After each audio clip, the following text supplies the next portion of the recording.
Once a staple of cars collecting, much like the store they took place in, the Kmart Cars Collectors Events have faded into memory. The Kmart Cars Days were events typically held twice a year, in June and October. At 11 or later 9 a.m., Cars fans would have the opportunity to get exclusive diecasts, some first to market, others outright exclusive, and sometimes to get posters or to participate in mail-aways.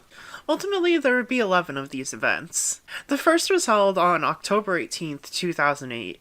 Not only was there a new Minis Adventures pack, this is how far back we're going, but also a special case with, among some other re-releases, the first release of Edwin Cranks, the rescaled Fred, and the Chase Fred with bumper stickers. But the real star of the show was special releases of Darren Leadfoot, Ernie Gearson, Lee Revkins, Murray Clutchburn, and Ryan Shields.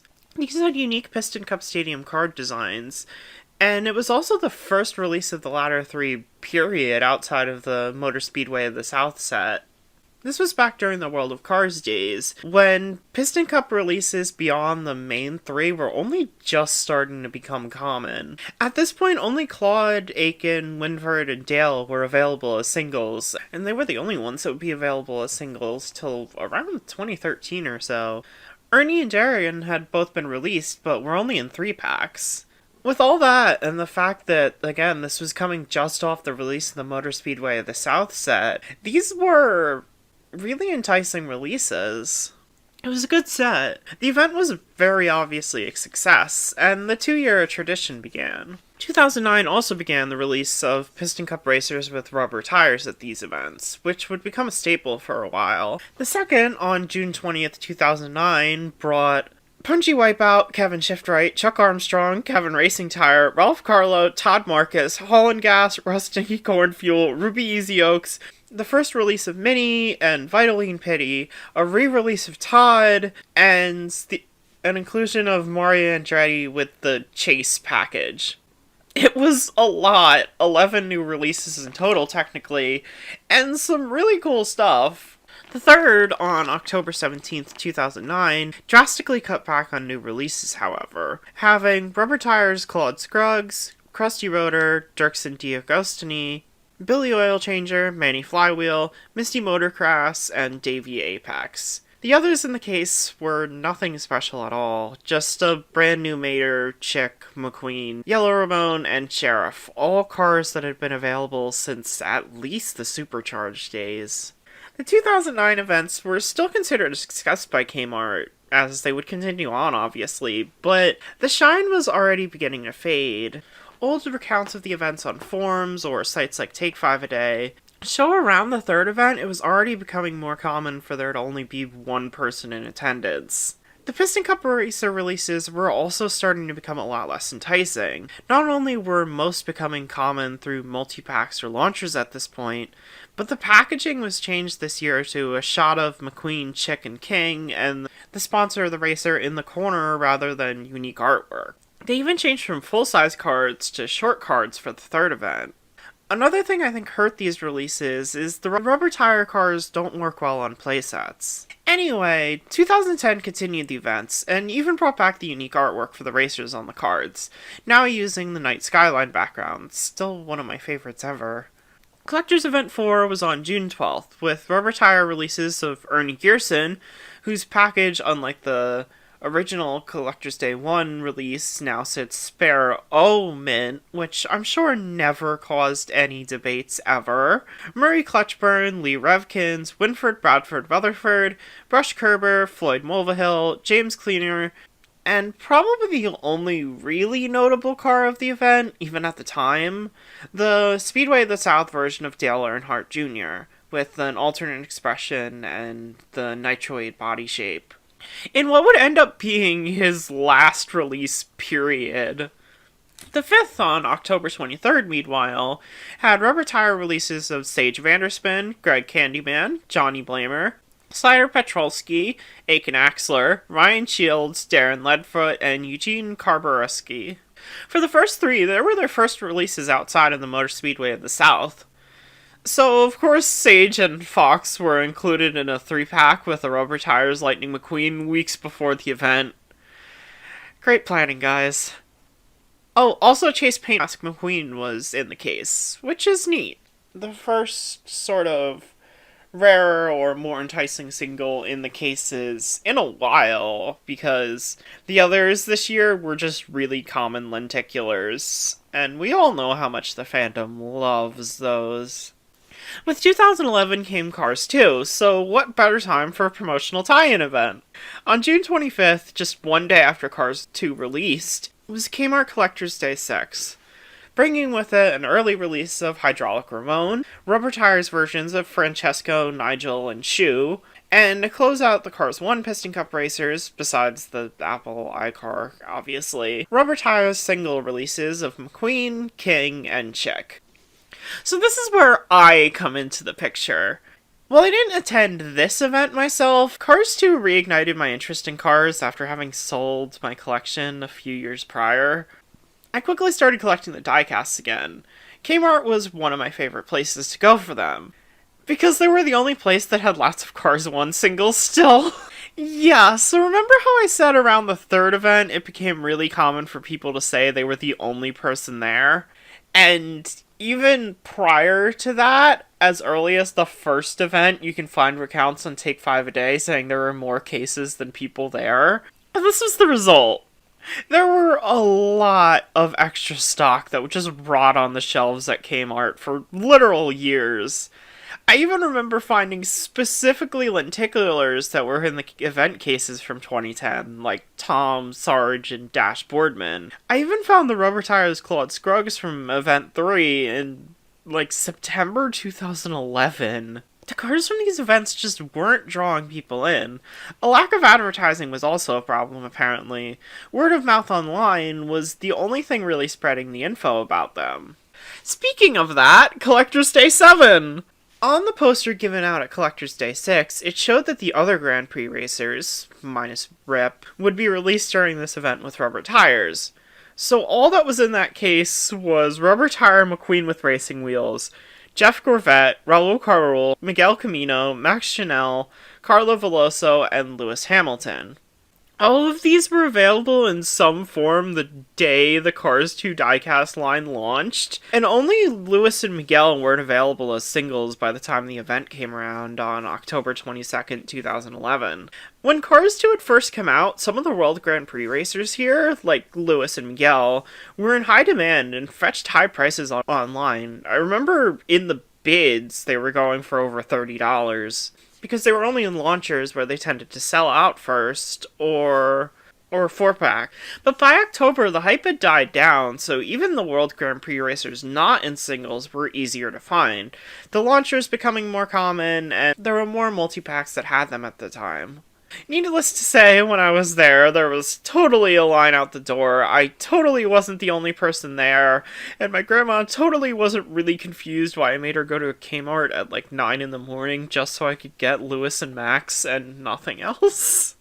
2011 would end up being a bad year for Kmart, with the chain reporting their worst yearly sales numbers in history to that point, subsequently announcing they were closing over 100 stores.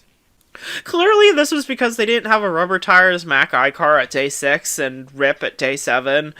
iCar is still in crazy demand, and Rip was really, really desired in 2011. You would have had lines out the door, Kmart. It would save your business. Anyway, in 2012, with all the rubber tires racers released, again minus Rip and the Mac iCar, things got shaken up, and early in the year we saw they'd be making silver versions of the World Grand Prix racers for these events. 8 on June 16th had Shu, Francesco, Carla, Raul, Jeff, and McQueen, while 9 on October 20th had Miguel, Nigel, Lewis, Max, and McQueen again. But way more excitingly, 8 had exclusive releases of Celine Dufair and Acer with Torch, the first exclusive singles to these in years, who didn't even have proper numbers in the main line, and would only get them in international releases, making them feel even more special. And 9 had Alexander Hugo with Party Hat and Mary S. Go-Car, both now with mainline numbers. These were all really great releases in terms of both looks and uniqueness, and of them, only Alexander ever got a re-release. In 2013, there was an event in June, however, there was a mail-in for Ivan. I'm guessing this was meant to coincide with the Collector's Day, but that didn't end up happening. But this was his first release as a diecast, and the first toy of him in general. Despite Ivan Mater getting a lot of merchandise around the time of Cars 2, Ivan himself rarely gets much, even to this day. So this was a really nice deal. I don't have most of my childhood diecasts anymore, but I did pick up one of these mail-in Ivans a year or so ago. He did eventually get a retail re-release in 2014, but that's ironically harder to find online than the mail-in versions. He tends to be more expensive than most of the cars actually released at these collectors' days as well, but that's getting ahead of myself. On October 19th, the last Kmart Cars Collector's Day took place, and thus the last I went to. There was a pretty good assortment. There was a Silver Cars 1 McQueen, and predictably, gold metallic Rip Clutch Gunski. Yeah, so there was a prototype image of a silver Rip, but instead we got a normal metallic one, which on one hand is weird and would lead to their forever being an incomplete slot in the Silver World Grand Prix racers, even when they re-release them later on. But on the other hand, I didn't have a normal Rip, and he was still in demand at this time, so I didn't mind having a more normal-looking version. The case also contained a first-release Mildred Bylane, who would take until 2021 to actually get re-released, Chase Ruka, and among some common releases, a couple of newer cars from throughout the years as well. There was even a promo where if you bought 5 or more cars, you would get both Muggsy Liftsum and Radiator Springs John Lasseter in a mail-away for free. Despite having a lot of good releases, in my opinion this was probably the best assortment since the first and second events. This didn't draw in enough attendees for Kmart to consider continuing the event since 2014. Not only was Kmart in general in a bad spot, they were closing more and more stores every year, but these events just weren't enticing anyone outside of hardcore collectors. And scalpers. Yeah, so after the first event I went to, at subsequent ones, there were actually other people there, specifically this couple who was always really nice, and I'd like to give them the benefit of the doubt, but they were also really clearly buying cars to sell online, grouping them up by release and making sure to grab all the really desirable ones like Celine and Acer with Torch. I never saw stuff like them on the pegs afterwards, and I'm guessing that's why. They were nice though. Always let me grab everything I wanted from my own case. We would each get one since the master cartons had 4 cases, and at most there would be like 3 people there. But most cars from the events would wind up on eBay within the day, and you can still find most for under $20 to this day. With the exception of a few like Rubber Tire Sage, Greg, and Eugene, also Celine and Acer with Torch from day 8, most are pretty cheap. The Silver World Grand Prix racers were done again in different variants in the years after. And the rubber tire gimmick would be as well, most notably with some of the Precision Series cars. Even the mail-in cars you can find for decent prices if you shop around and wait. There's a Muggsy on eBay right now for around $25, including shipping. Radiator Springs John Lasseter seems to be the most expensive and hard to find of the cars from the events. The Collector's Days were an amazing concept, and a fun time. I have fond memories of going, even if it was usually empty. I even still have my Guido from the last one, coincidentally. But ultimately, they just weren't popular enough for the flogging Kmart to continue. With some better releases and advertising, I could see something like this hopefully being a big hit today, but I'm not sure it'll ever be attempted again, unfortunately. But wait! You may remember I said there were 11 events at the beginning of this video. That's because the weekend Cars 3 released, they actually had another event. Kinda. They had a case with a relatively early release of Cars 3 Ralph Carlo and Tocap, among a bunch of Cars 3 releases that had been out for at least a month already. Needless to say, this did not save the events, nor did it save Kmart from bankruptcy. Did, however, have a mail away where once again purchasing 5 cars would get you an all new Lightning McQueen, which turned out to be the Precision Series Fabulous Lightning, which was cool. Also, darkly poetic, considering it would be the only Cars 3 Precision Series release to make it out, since all the others got cancelled when the line was canned. Ironic.